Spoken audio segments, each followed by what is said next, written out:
एक लड़का जो बचपन में ही पोलियो का शिकार हो गया हो, जिसे बैसाखी से चलना पड़ता हो, वो क्या हजारों करोड़ों का बिजनेस बना सकता है? लेकिन रामचंद्र अग्रवाल ने इसे करके दिखाया। रामचंद्र अग्रवाल का जन्म बिहार के एक बेहद गरीब परिवार में हुआ था। स्कूल की पढ़ाई सरकारी स्कूल में हुई थी। कई बार फटी हुई किताबों से पढ़ना पड़ा और कभी कभी बिना चप्पल के ही स्कूल जाना पड़ता था। लेकिन रामचंद्र में कुछ खास था। आंखों में सपना था और दिल में आग थी। अपने घर की जिम्मेदारी और फाइनेंशियल कंडीशन के कारण अपनी पढ़ाई पूरी करने के बाद दिल्ली आकर उन्होंने छोटी मोटी नौकरियां की और पढ़ाई भी की। कई बार उन्हें सड़कों पर सामान भी बेचना पड़ा। वो देख रहे थे कि लोग ब्रांडेड कपड़े पहनना तो चाहते हैं, लेकिन वो इसे अफोर्ड नहीं कर पा रहे हैं उनकी महंगाई की वजह से। और उन्होंने वहीं से ही तय कर लिया कि वो एक अफोर्डेबल गारमेंट्स बेचेंगे। 1986 में दिल्ली के लाल किला में उन्होंने अपने पहले गारमेंट शोरूम की शुरुआत की। नाम था विशाल गारमेंट्स। शुरुआत में दुकान छोटी थी, ग्राहक भी कम आते थे, लेकिन रामचंद्र हर ग्राहक को वीआईपी की तरह ट्रीट करते थे। धीरे धीरे लोगों को पसंद आने लगा सस्ते दाम, अच्छा माल और ईमानदारी। लगभग 10 साल की मेहनत के बाद 1997 में उन्होंने अपने बिजनेस को बड़ा किया। विशाल रिटेल लिमिटेड की स्थापना हुई। सन 2001 में पहला विशाल मेगा मार्ट स्टोर खुला। उनका सपना था हर शहर में ऐसा स्टोर हो जहां हर वर्ग का व्यक्ति खरीदारी कर सके। 2008 में जब दुनिया भर में ग्लोबल इकोनॉमिक क्राइसिस आई, विशाल रिटेल का कैश फ्लो बिगड़ गया।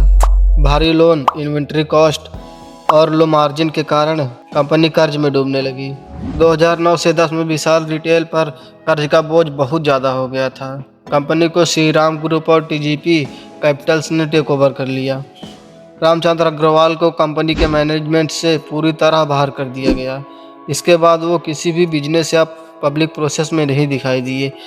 3 सालों में उन्होंने अपने पहले के डिसीजंस को रिव्यू किया, समझा कि कहाँ क्या गलत हुआ और सबसे ज़रूरी बात, फिर से शुरू करने का संकल्प लिया।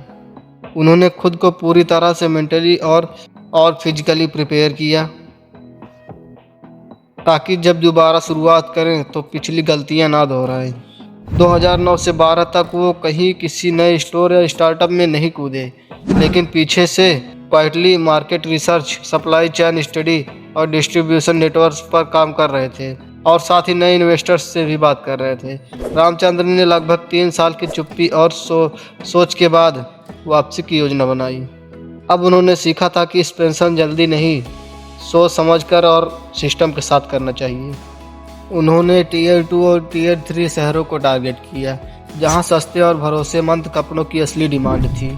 उन्होंने दोबारा एक अफोर्डेबल क्लॉथिंग रिटेल फॉर्मेट की शुरुआत की, जहां नाम भले विशाल हो या काम कोई नया, अब लेकिन सपना वही था, हर गरीब आदमी भी अच्छे कपड़े पहन सके, वो भी इज्जत से। धीरे धीरे नए स्टोर खोलने लगे, छोटे कस्बों, जिलों और डेवलपिंग शहरों में। उन्होंने विशाल मेगा मार्ट ब्रांड को दोबारा सक्रिय किया। अब ये सिर्फ एक दुकान नहीं थी, वैल्यू का पावर हाउस बन गया। स्टोर, फ्रेंचाइजी और कंपनी स्वामित्व मॉडल दोनों के साथ आगे बढ़े। 2019 तक 175 प्लस शहरों में विशाल मेगा मार्ट का स्टोर, हर हफ्ते लाखों कस्टमर। रामचंद्र अब फिर से एक रोल मॉडल बन गए। कोविड-19 ने सभी रिटेल को हिला दिया, लेकिन विशाल मेगा मार्ट ने इसेंशियल गुड्स और लो कॉस्ट क्लॉथिंग के जरिए डिमांड बनाए रखी। इनकी सप्लाई चेन रूरल लेवल तक स्ट्रांग थी, जिससे वो फास्ट रिकवरी कर सके। 2021 तक 500 प्लस स्टोर्स पूरे भारत में, हजारों लोगों को नौकरी, करोड़ों ग्राहक का भरोसा। विशाल मेगा मार्ट आज देश की सबसे बड़ी अफोर्डेबल गारमेंट रिटेल चेन्स में से एक है।